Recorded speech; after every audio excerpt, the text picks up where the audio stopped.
वृन्दावनान्तपरिशोभितमत्युदारं कारुण्यधाम कमनीय किशोरमूर्तिं गोवर्धनं गिरिवरं प्रणमामि नित्यं। बोलो श्रीमद्भागवत भगवान की, श्री व्यास जी महाराज की, समस्त संत वृंदन की, समस्त आचार्य महापुरुषन की, आज के आनंद की, पूज्य डॉक्टर श्री शिवकर्ण जी पांडे जी महाराज की,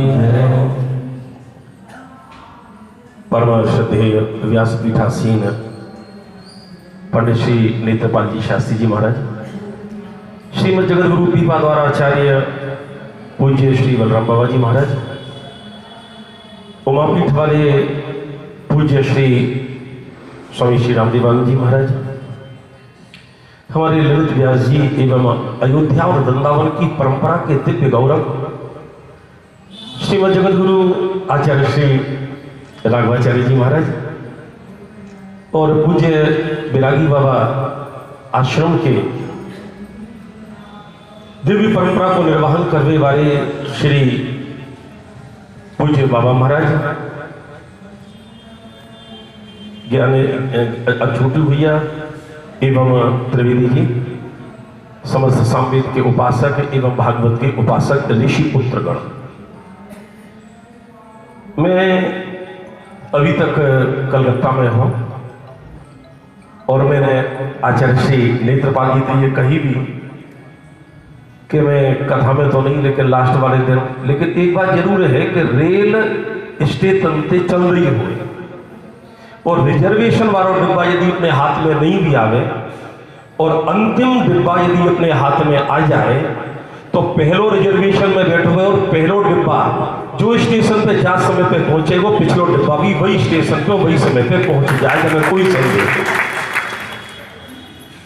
अभी पूज्य बाबा महाराज ने एक बात कही, पूज्य डॉक्टर शिवकर्ण जी पांडे जी जब पूज्य पिताश्री के पास में बैठते तो वो ये कहते हमेशा कि आपके 3 नहीं 4 बेटाएं और चौथा बेटा मैं हूं।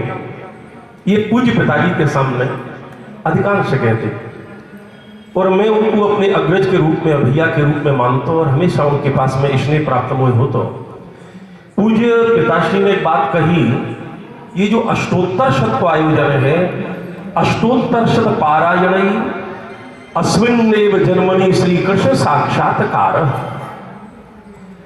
श्री बंशीधर जी महाराज को ये वाक्य है कि जो अपने जीवन में 108 भागवत का अनुष्ठान कराएंगे वह साक्षात श्री कृष्ण राधा माधव बांके बिहारी के दर्शन प्राप्त है जाए। डॉक्टर शिवकर्ण जी पांडे जी ने जब नारायण विद्यालय में पढ़ाते वाक्य बात थे, जब श्री धाम वृंदावन में पूज्य पिताजी के आग्रह पे विद्यालय में पढ़ाना चालू किया तो उनके प्रति जो निष्ठा भागवत के प्रति ही कई 108 भागवतन में उनने हमारे ताई संरक्षक के रूप में वरद आशीर्वाद भी हमें प्रदान किया। पूज्य पीपा द्वाराचार्य जी महाराज ने जो भागवत के संबंध में बात कही है वो बिल्कुल सही है। भक्त्यै समर्पितम द्रव्यम श्रीमद्भागवतोपरि तद्द्रव्यम भगवत द्रव्यम सर्व दुर्गतिम ब्रजेत। तो हम लोगों को भी ये बात को ध्यान देना चाहिए कि जो भागवत के ऊपर में द्रव्य है वह को कैसे कोई देखेगो कहा कि वो बातें मतलब नहीं है। यदि आपकी आत्मा संतुष्ट है अपनी क्रिया से, बातें बड़ो कोई प्रमाण पत्र कोई की प्राप्त करने की जरूरत ही नहीं है।